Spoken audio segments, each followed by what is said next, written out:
Welcome to the Reseller Show with your hosts, Andy Lawrence and Kevin Blackburn. Good evening, ladies and gentlemen. Welcome to the Reseller Show, episode number 9. My name's Andy Lawrence. And my name's Kev Blackburn. And this evening we have a special guest in the way of Mr. Lewis Wade joining us this evening. Say hello, Lewis. Howdy. Howdy from Lewis. Great to meet you finally, Lewis, and have you on the show. Okay, so we've got a bit of an action-packed show, as always, this evening, especially with Lewis, because Lewis is here to talk about private label importing in general from China. Lewis is a bit of a king when it comes to this sort of thing. He's been doing reselling online as long as I have, which makes it a very long time. He's a bit of an old hand, so we brought him on.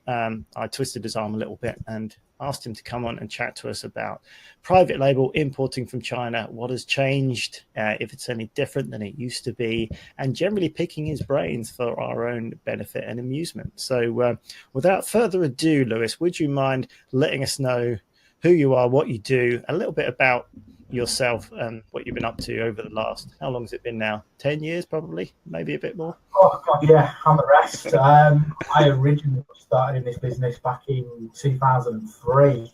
That was one of my very first invoices for importing petrol engine scooters from America, from a company called Nice.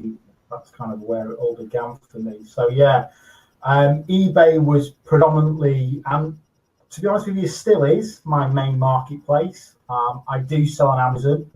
I've done FBM for about 4 or 5 years now. And I've done FBA as well for the past sort of 2 years. But the majority of my stock that I bring in from China is all big and bulky. So it's not really fit for FBA.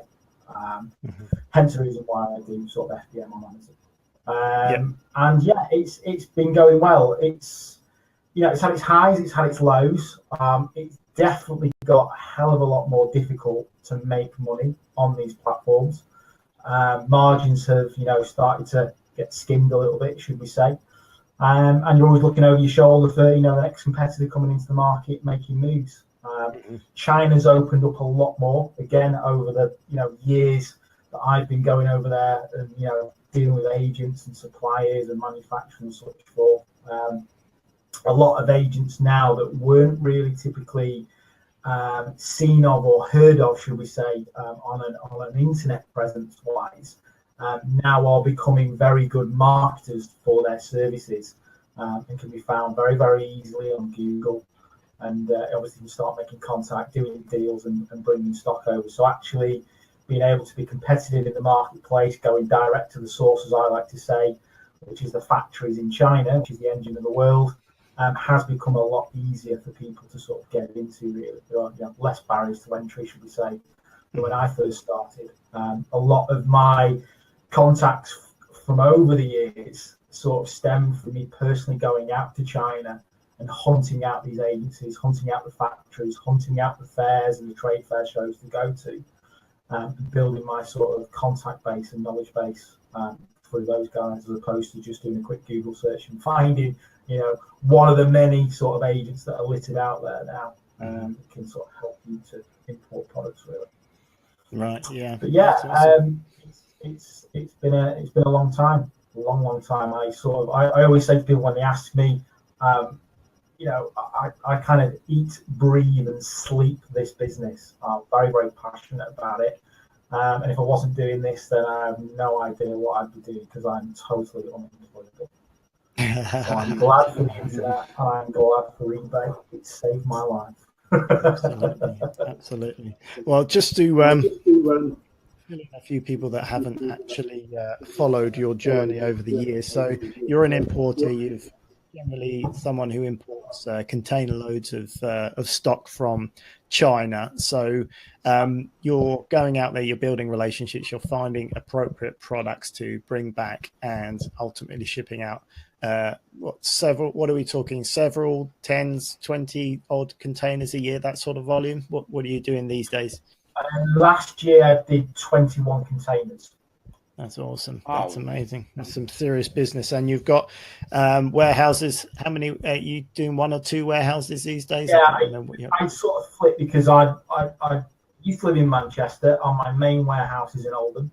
And then I had another warehouse in Blackburn, which is where I'm originally from. But I closed down the Blackburn warehouse a couple of years ago, which was mainly running wholesale stock out and things like that. But I started to diversify the business a little bit. Every couple of years, I have a big change up in the business, and I sort of have a look at a different direction that I want to go. And the wholesale side was starting to trickle a little bit. It wasn't sort of fit, should we say, to keep it open as we speak. So I do still do wholesale, but it's mainly now containers directly from China straight into my wholesale clients, rather than me actually holding the stock, warehousing it, inventory it, and then palletizing it and sending it out that way.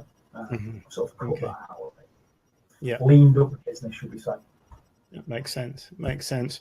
So we've been chatting about this business for a number of years. We've done events together in the past, Lewis, you and myself. So we've talked a lot about this, but I'd be interested in your opinion, since we put on events to do with Amazon and importing and that sort of stuff. How has it changed compared to maybe 5 years ago? Is it harder these days? I mean, people like to call it private label and white label and this sort of thing, but ultimately we're talking about importing unbranded products from China to sell, maybe as your own brand, putting your own brand on it, but whatever you want to call it, whatever buzzword you're talking about, it's a lot more popular than it used to be. There certainly was a big surge in interest in it. Has that had a detrimental effect on actually getting it done? Is it harder to do these days?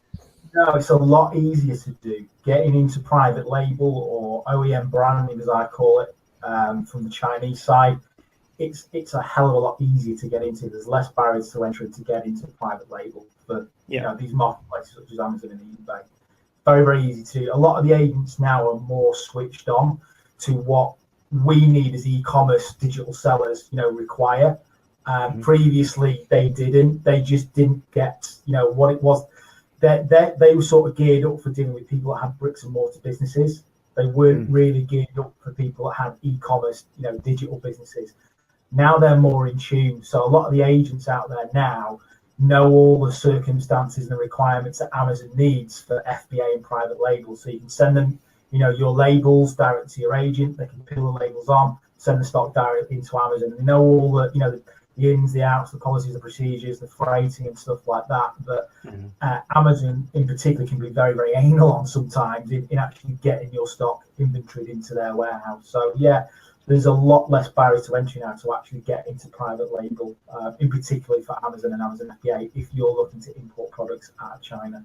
Okay. And there's a lot more, again, if going onto sites such as Alibaba and DHgate and things like that, they're now more in tune to you to be able to put a brand onto their product, and the MOQs are lower as well, whereas before they used to be like thousands, if not tens of thousands, for widgets and stuff.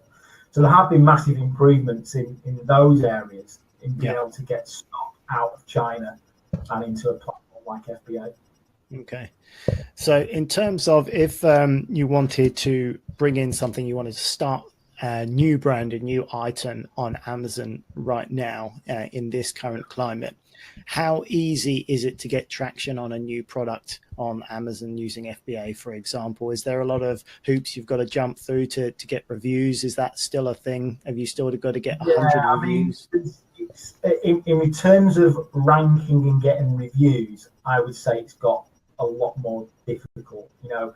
There were back in the day when there was a lot of black hat techniques that used to work and you could get ranked very, very quickly. Now they've sort of gone, and you've got to be squeaky clean, otherwise your account's going to get suspended or your listing suppressed or whatever. So you have to be very, very careful.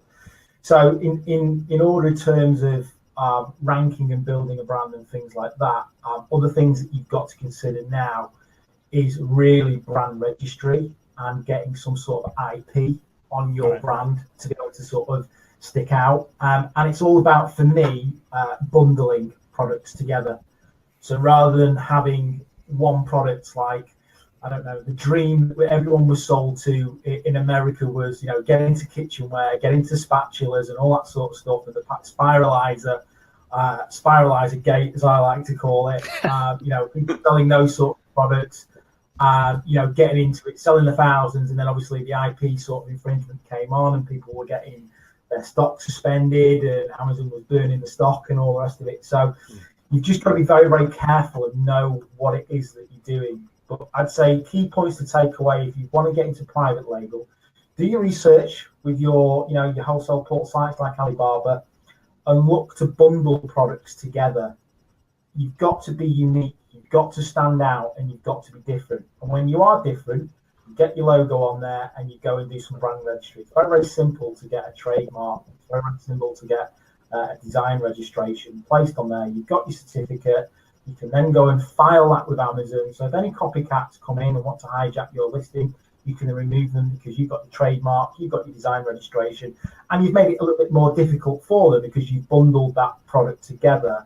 So whether the factory that you're dealing with will supply the main component part, and you're dealing with maybe 3 or 4 factories that are bringing other component parts. So let me give you a great case example. For those that are actually visually with us today, you may be able to see Chuck's beard. Beard grooming kit for the man.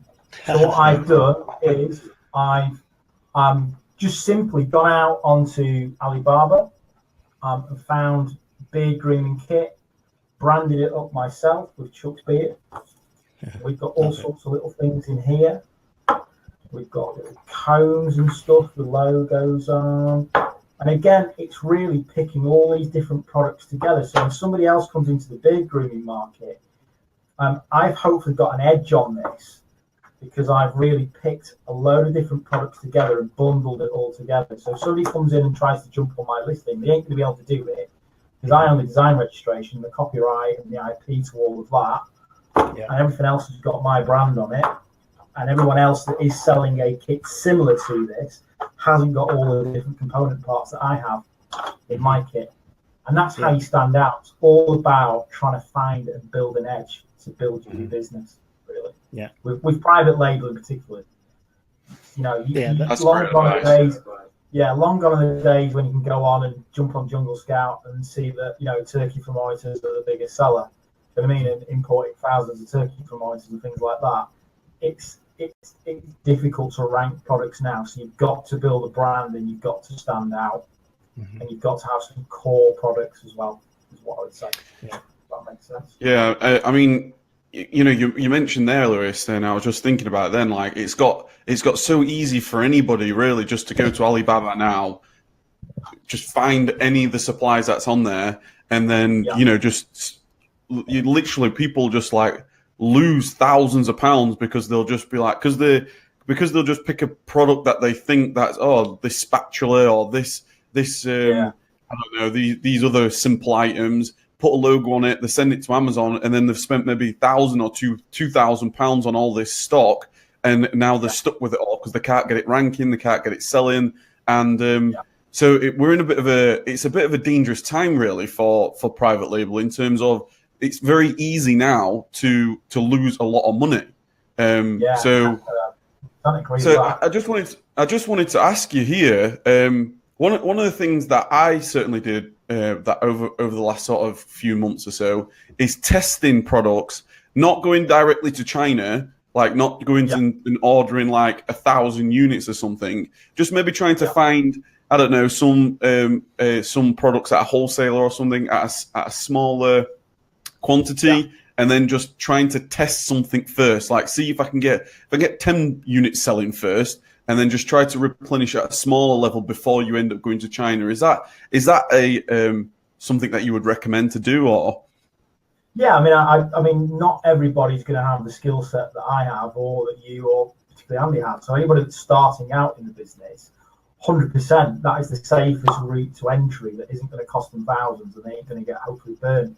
And they're going to learn the platform, and they're going to learn the system. You know what I mean? There's a lot of people that get into this game that haven't had the experience in a business sense and in a platform sense as well, and that know how to be reactive to markets and know how you need to move to keep your product safe and keep it ranked and keep it going. I see a lot of newbies that come into this business that have done a course or whatever and just jump straight in. So yeah, testing a marketplace 100% is the best thing to do, really. And just learn. Don't jump in feet first. Just learn the process, learn the steps, learn the marketplace, and learn the niche that you're in, really, and be able to be reactive. To be able to move when things move.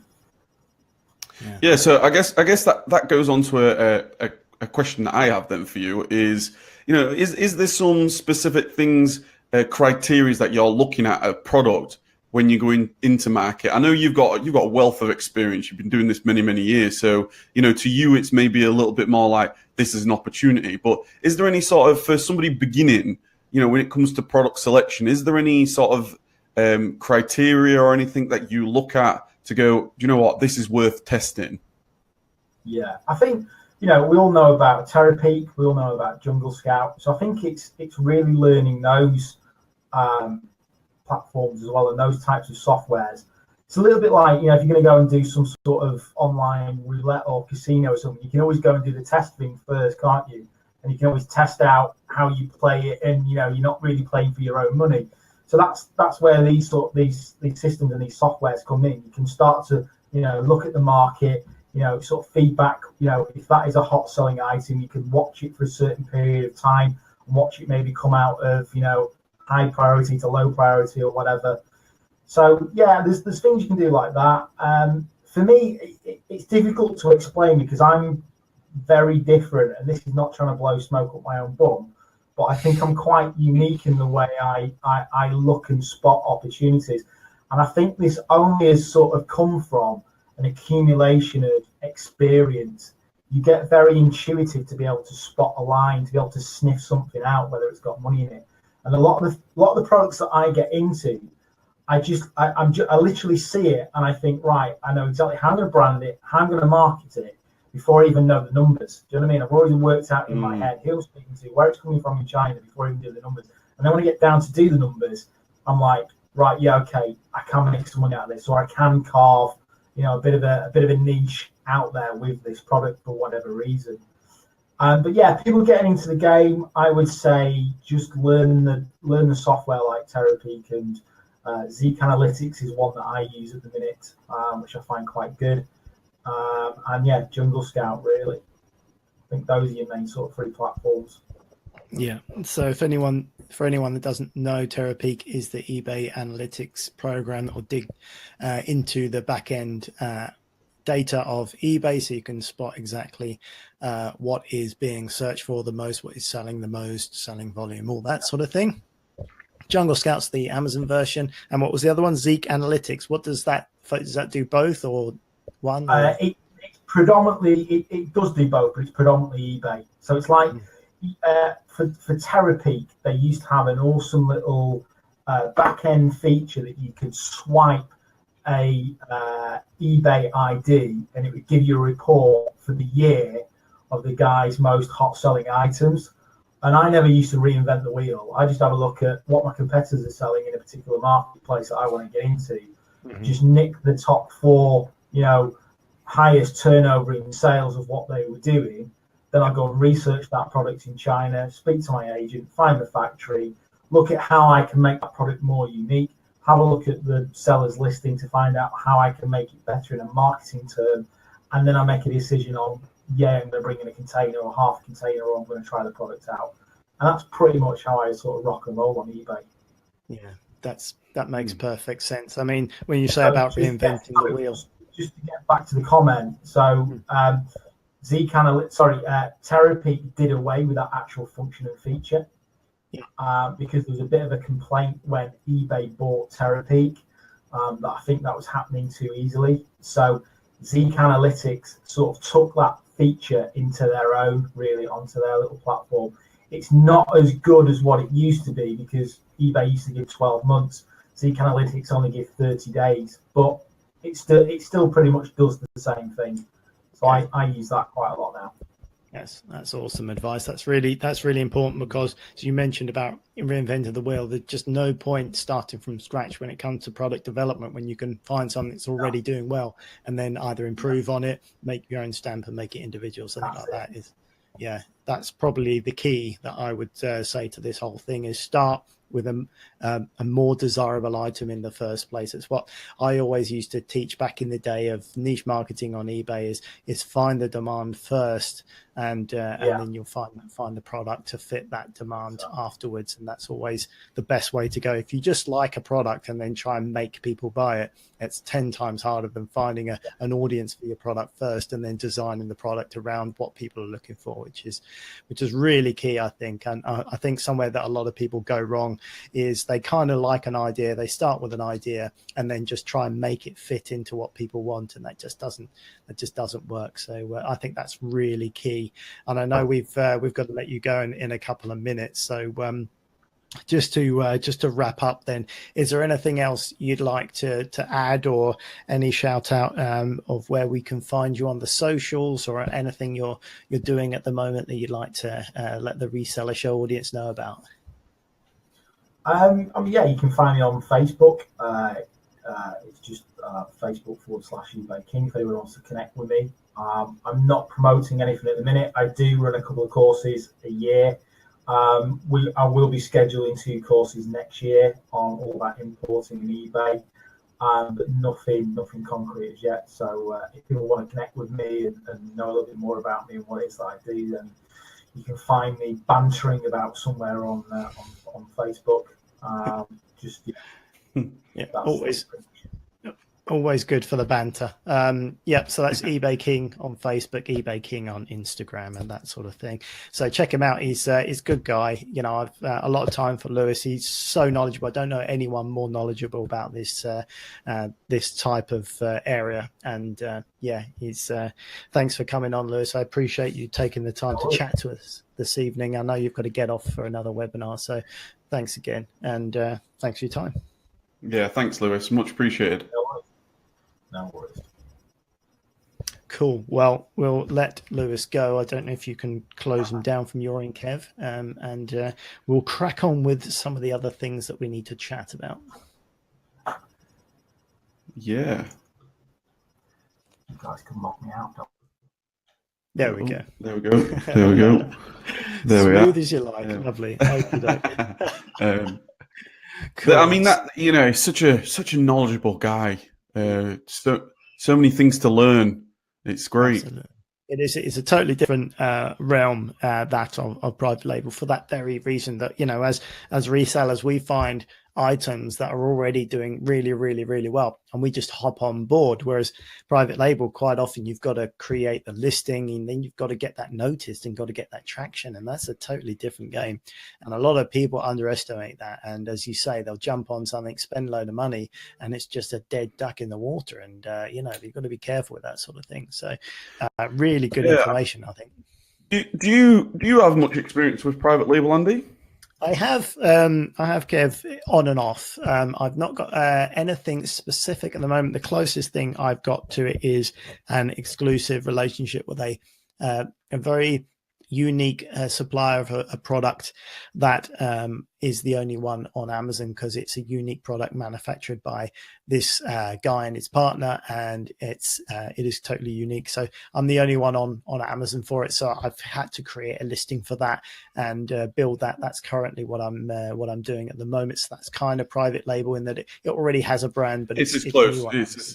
It's as close as, like, you know. Yeah, it's still building it and getting it noticed on Amazon. In the past, I've done some private label stuff. I've enjoyed designing it. It's something that I wouldn't, if I was starting from scratch, I would not choose that approach now, just because it can be quite lengthy in creating the brand, deciding what you bring in research and everything like that. And that's why I've always taught people, get into online arbitrage, retail arbitrage first, understand how Amazon works first. With that, make some money, get some money going. learn the rules and the ropes first in that way, and then you can move on to things like wholesale and private label later, which may be a little bit more complex, and you need a little bit more depth of knowledge to be able to go into that. So I've always sort of urged in that direction, but certainly Lewis is no better person to learn from. Like I said, he's been bringing in containerfuls of stuff based on gut instinct for years. He lives by the seat of his pants. I love that. He's a great guy. He goes on gut instinct, but what's interesting with him, he pays attention. One thing which we didn't touch on, which I think is important, is paying attention to trends and really being aware of what's going on in the media and the whole thing.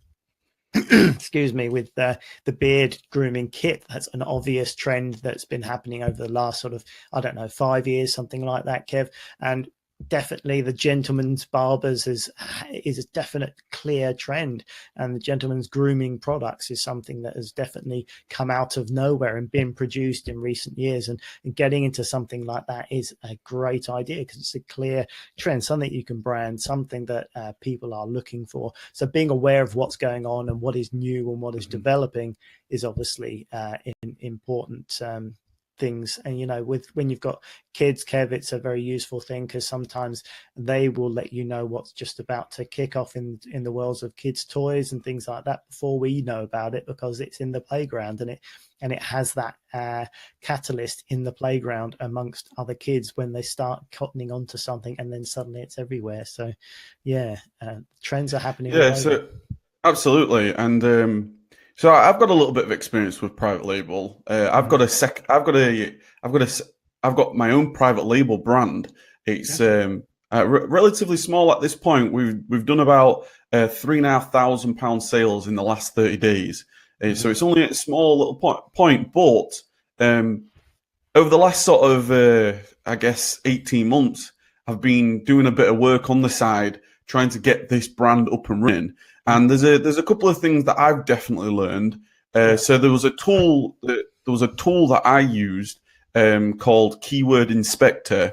I don't know whether you've heard of this before, but basically what it allows you to do is it allows you to analyze an ASIN and see what basically what the search volumes are for a particular keyword.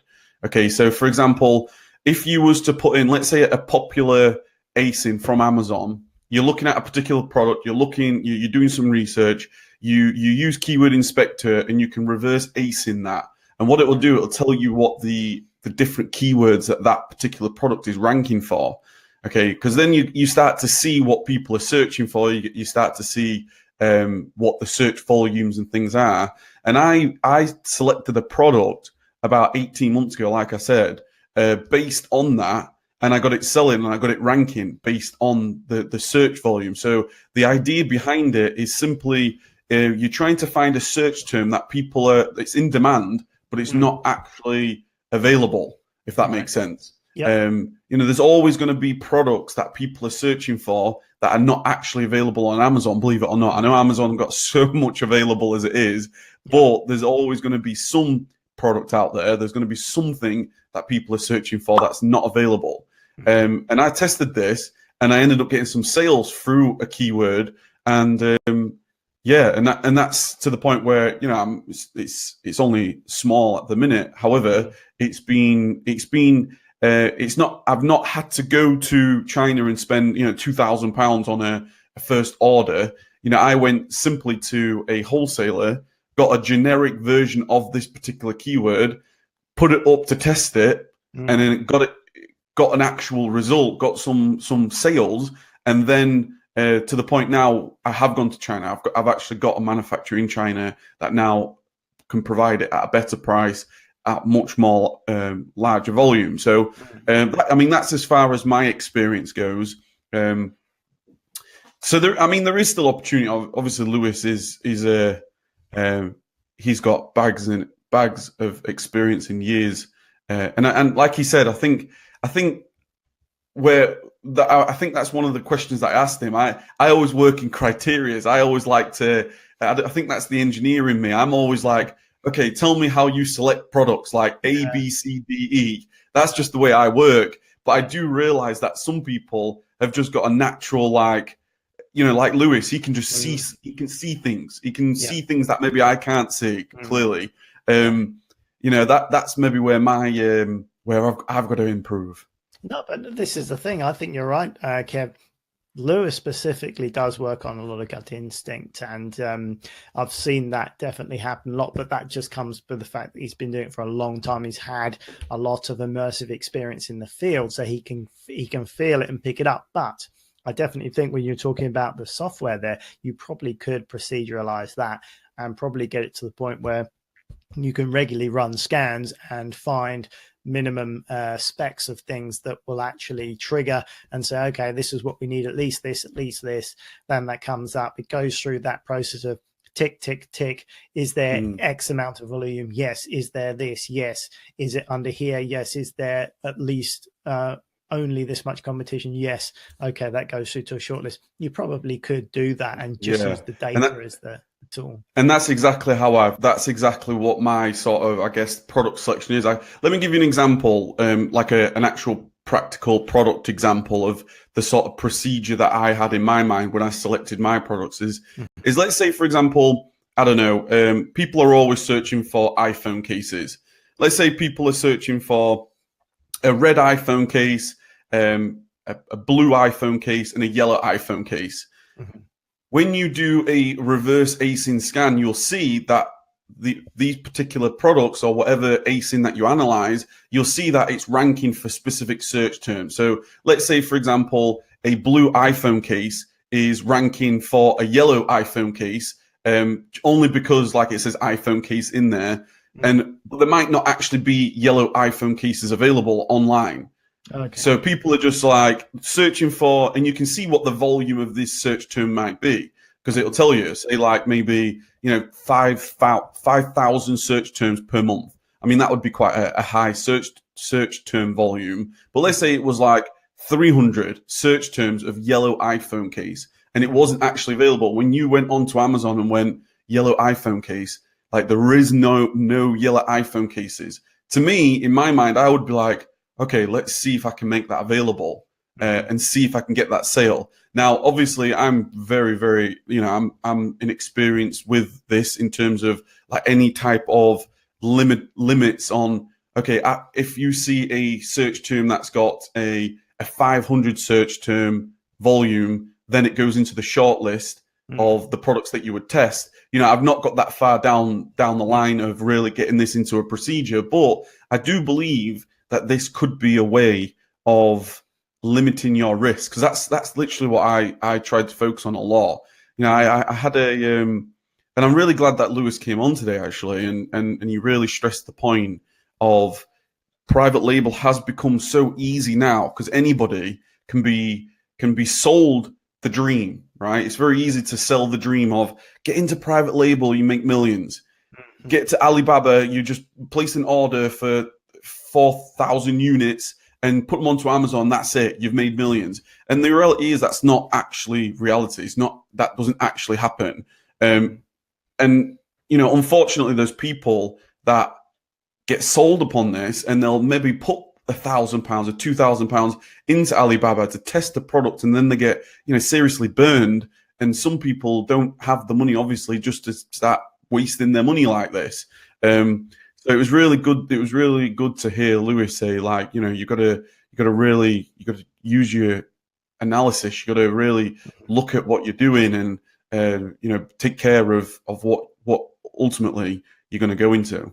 And the other takeaway as well, which is really good and important advice, if you find a really good product and it's selling well, it's going to be a very short period of time where other people will be copying it. And as you know, on Amazon, you could just jump on the same listing and just start all that hard work and effort you've created, that that traffic for that product, someone can just come and steal it. So making that a unique product is also really important. As Lewis says, trying to find some other related product to go with it just makes it a little bit harder for other people to jump on, because they may have a similar product, but if you've got two different products and that other thing will complement it, it's just going to make it a bit harder to copy and jump on.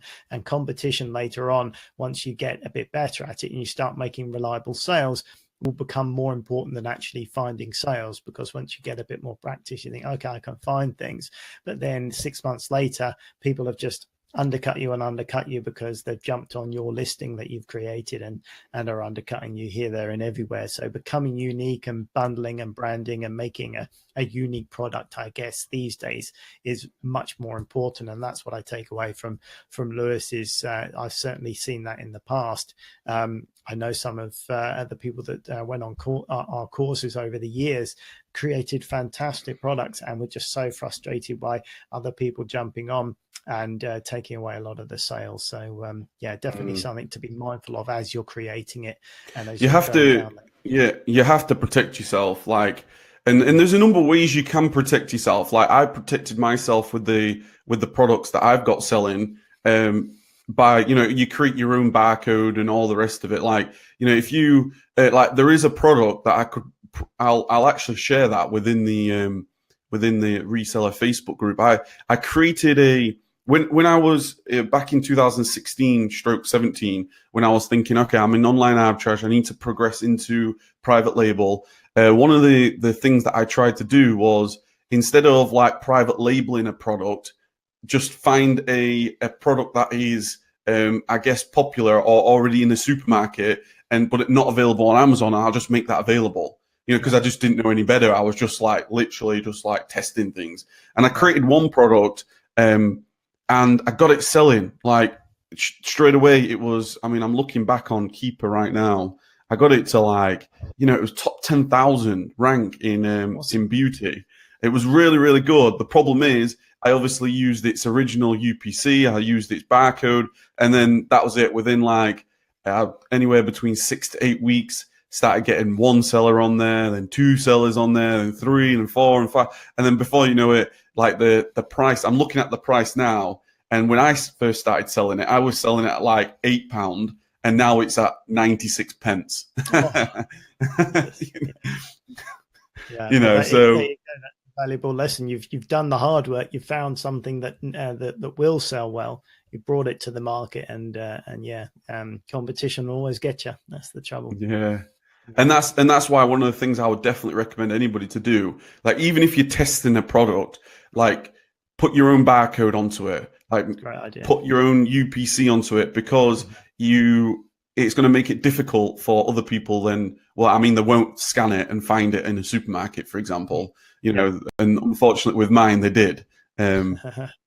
Yeah, no, that's a great point. And maybe if you found another particularly cheap item that you could have put with it, and then so as that traction grew, even if you just offered that for free at your £8 price range, you might have been able to add like a 50p or a pound complimentary item, even offered that as just part of the bundle. Then I was getting them for 60 pence.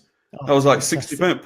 It was amazing. I was getting them for 60 pence. I literally went into a supermarket and I was like, I'll just try 10 of these. It's like £6. It was a really good test. They sold out. I was like, I'll go get another 10. And then before you know it, I was making like, I don't even know what the margin was. It's like 400% or something stupid. But yeah, that don't last long. And a funny little add on here. One of the sellers that came on was my brother-in-law Gareth, because he does his RA. I was like, hang on a minute. How have you found this? He was like, oh yeah, this is a right selling product. I was like, I created that listing. Oh dear. He wouldn't believe me. He wouldn't believe me. He was like, no, you didn't. I was like, yeah, I did. That's awesome.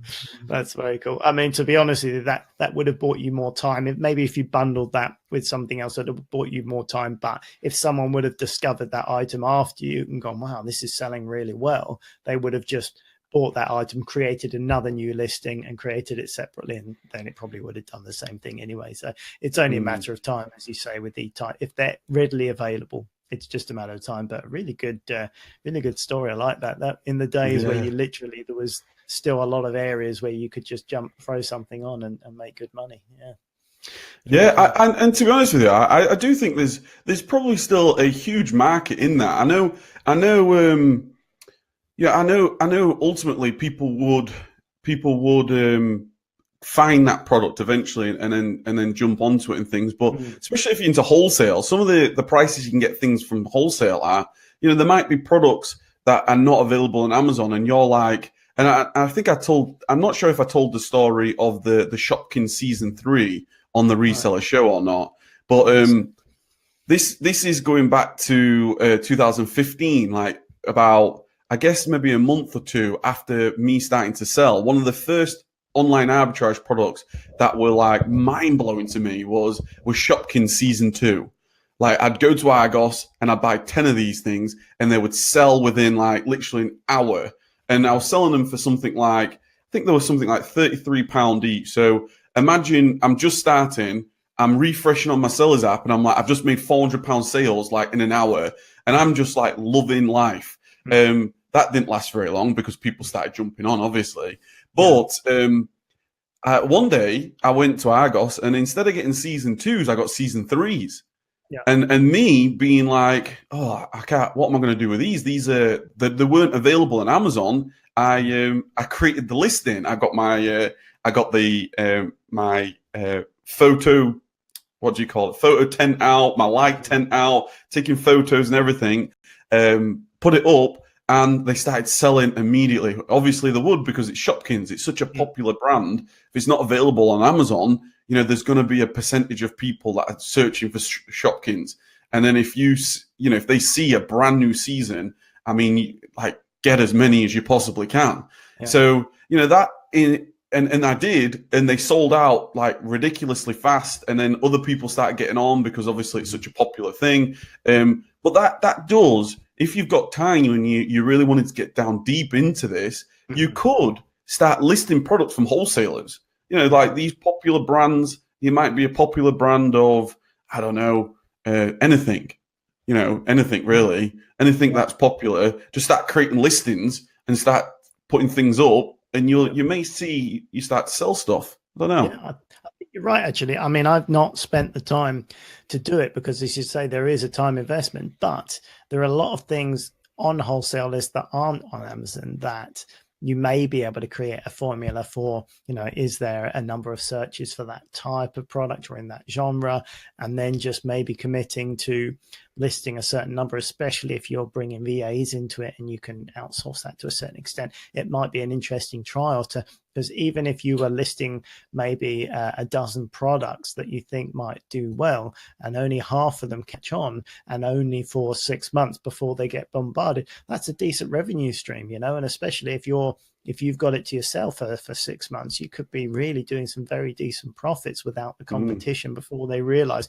Because just as we search for prices based on what's Amazon and what they can get, someone will stumble across it and go, oh, this is selling well and I can get it here. And then it will become a product that people are jumping onto because you've created it and made it popular. But even if you take that into consideration and say, if I get 6 months out of this product and I'm constantly creating new products, and you've constantly got products that are in that 6 months window before it gets bombarded, not a bad idea, not a bad strategy. So no, definitely. And the more I think about it, the more I think I'm actually going to test it, because, you know, think about like the fact that you're getting it from a wholesaler. It's not like you're going to, you know, you're not going to Tesco or Asda or you're going to a supermarket. You're getting it from a wholesaler. So all right, it might not be like a manufacturer price at China or whatever, but you're getting it from the wholesaler. So the chances are you're going to get it at one of the better prices that other people are going to find it at. Which means even if somebody does jump on, or other people jump on, or they may start taking out your margin from because they find it at a supermarket or something, you know, they could be like you say, some opportunity there. It all depends on what that risk is, doesn't it? It's like maybe you have a budget. Maybe you know, I probably need to have some time to think about it, but maybe you could come up with a, you know, this month I'm going to put a £500 budget into, and we're going to launch 30 new products, and just like 10 of each, just to see what happens. See what happens, Just to see what, because if you've got 30 new products and, you know, 10 sell, then great, then start to replenish those 10, ignore the other 20 and go on to the next month. I think we might be onto something right here. Sounds good. Sounds good. Yeah, I think it could work. And certainly there will be if you can use virtual assistant, the investment in time is not necessarily wasted, because you are investing in the product discovery. And then, as you say, even if you found one out of all those products that reliably replens and reliably gives you, 180% profit or something like that, happy days. You've invested a lot of time and maybe a lot of money, and maybe you have to put a massive sale on the other stuff that's not moving to get it going, and maybe even make a slight loss on those just to get rid of them because they're sitting. Maybe even put them on eBay or something. But if that yields a good low competition, high revenue product that you can replenish, it's worth it. I think that could be an interesting strategy. Yeah, definitely. Yeah, I think so. A test. Yeah, for sure. Definitely, and I'm going to test that immediately. yeah, definitely. But make it down. I'd be interested to hear an update on that, Kevin, and see how you go. So Simon says, wouldn't you need to promote the product through pay-per-click, etc.? Well, it depends, because in your examples there, Kev, where you found something in the supermarket, because it would probably be a common brand that people are just searching for in the first place, it would probably find its own organic market. Is that what's happened to you? That's exactly it. You're not there. That's what the difference is between, private label doing something that's like completely new and nobody's really searching, or people are searching for it, but you're trying to stand out in some type of keyword. This is literally the same thing that you're doing right now, Andy, in terms of this product that you've got. It's a popular product. You're making that available, and in your case, you are an exclusive distributor or seller of that. You could, the more I think about it now, if you were to find a couple of winners of a particular product, you could start the negotiation with the wholesalers immediately at that point, saying, look, I've got this product selling, I've got this going, can we come up with some type of deal? And that could protect you anyway. In your case, if whatever your product is, if somebody jumps on, the chances are you're now going to be able to say, hang on a minute, I'm the only one that's allowed to sell this now. So you could do the same. So it's like, I'll give you an example there, Simon. I know you were saying about the promote the product. Imagine like Huggies nappies. It's really, really popular. Imagine you've got like, all the sizes apart from size 6, and then you make Huggies size 6 available because you've discovered, and this could be part of your criteria, that all these products are available and they're all high selling products because the popular brand, and then you just make another one available. It's just the same example of this Shopkins season 3. I saw season 1 selling like hotcakes. Season 2s the majority of them were all bestsellers. So all I did was, okay, I'll just make season 3 available, and then I didn't have to do anything. No promotion at all.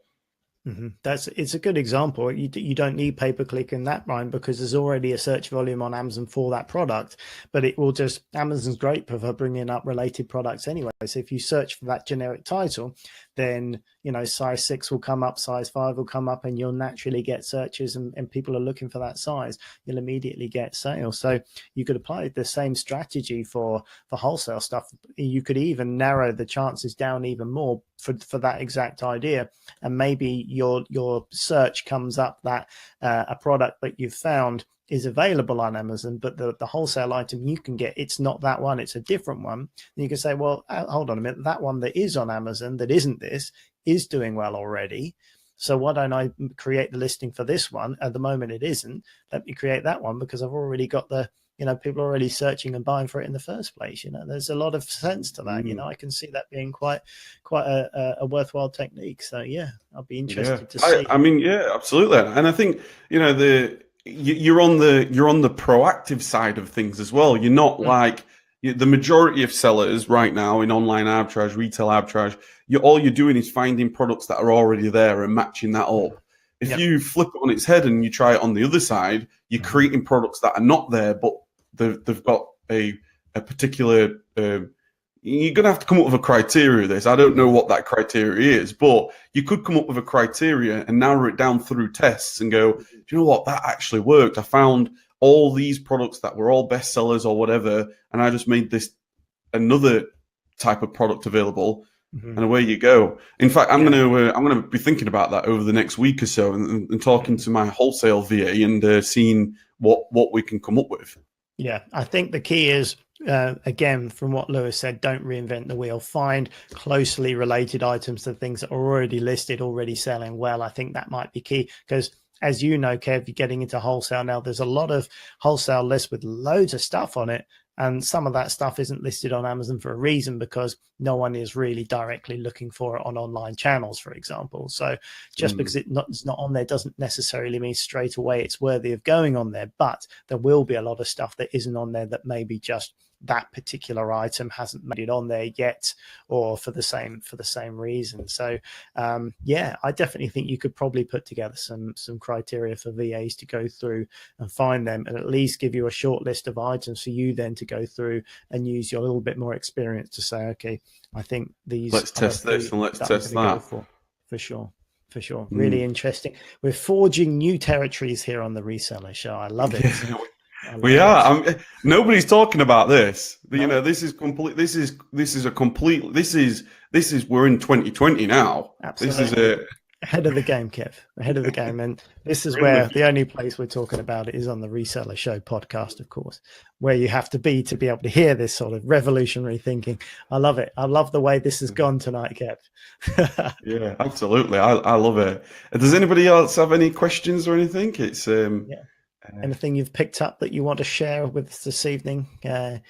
Anyone's got any ideas? But certainly for you guys, I think there's a lot of food for thought, some things to play with. I always say, get going with your major income first. Do the RA, do the OA, get the money coming in, and then have side projects without getting too distracted. Have one or two things that you're playing with, testing and finding new areas, because that, I think, is always the way to go. Don't try and do private label and wholesale and OA and RA all at the same time, because you won't be able to, you'll spread too thin. But find your niche, find where you're making good, solid, reliable money, and then have something on the side that you can learn and find your way into. I think it makes sense, and you can definitely add strength to your business by doing that, rather than, Kev has scaled his business very well, doing online arbitrage very well, and has not lost focus by looking into private label. He's added benefits to it by slowly getting into it and giving it some thought,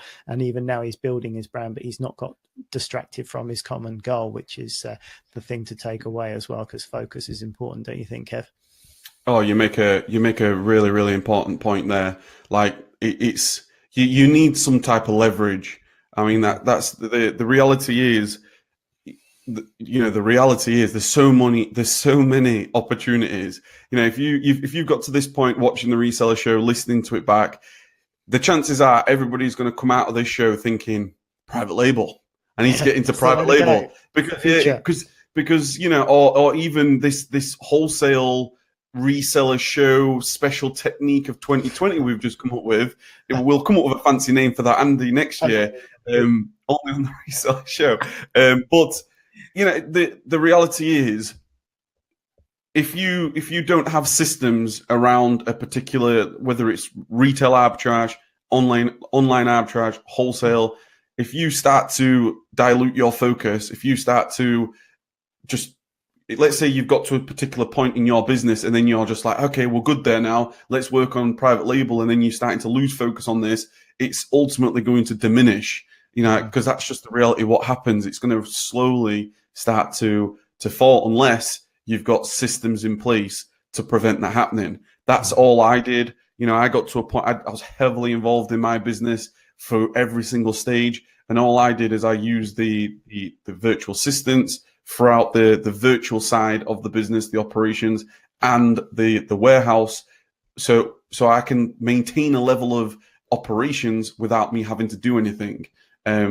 So I wouldn't recommend anybody to jump into private label if you're not ready for that. If you're doing very well in online arbitrage, you're not systemized, then you've got to work on systemizing first before jumping into private label. Absolutely. Great advice. Great advice. So lots to be excited about for the future, and lots to explore, and lots to look into. But yeah, keeping that focus is so important, because I've been there, and I've certainly over the years lost a lot of ground by getting distracted and losing momentum in other places as well. So yeah, a key point for someone who's experienced in doing it the wrong way. So keep the focus, keep doing what's doing well. If something's doing well, keep doing that, and spend time, devote a certain percentage of your time to explore new avenues. I think that's smart, and I think that's the way to go. But on that note, Kev, it's been a really good show tonight. I've really enjoyed it. We've as usual flown up to the 58-minute and 58-second mark very quickly. How have you found it this evening? I've thoroughly enjoyed it. I really have. I absolutely love it. I mean, it's been a pleasure to meet Lewis this evening. Lewis is our first guest of the show. Really, really, so like I said, just a huge wealth of knowledge. And I think that's the greatest thing about this Reseller Show. I think, I know we spoke right at the beginning. It'd be fantastic to bring different people in that's got experience, that's got different experiences throughout, whether it's private label, wholesale, Facebook marketplace, you name it. If you've got some type of experience selling online, doing anything really, come on. You're welcome here. Let's have a chat. I love it. Yeah, no, it's great. We can all learn, and there's so many different areas that we can learn from as well. So yeah, I love it. I enjoy finding new areas and forging ahead with new ideas, like the revolutionary Reseller Show wholesale arbitrage technique, which I just made that name up right now. So wholesale, it's like some type of wholesale private label stuff. I don't know. We'll come up with something. All right, let's get out of here. We hit the 1 hour mark. So thanks, guys, for listening. As always, thanks to our audience, Simon, Chris, and Simon and Chris, and some of the other people that are in the background that haven't commented this evening. Thanks for coming. We always appreciate you. And thanks for listening out there in podcast land as well. Take care, guys. And we'll catch you next week, next Monday, on the next Reseller Show. Cheers for now. See you guys. Welcome to the Reseller Show with your hosts, Andy Lawrence and Kevin Blackburn.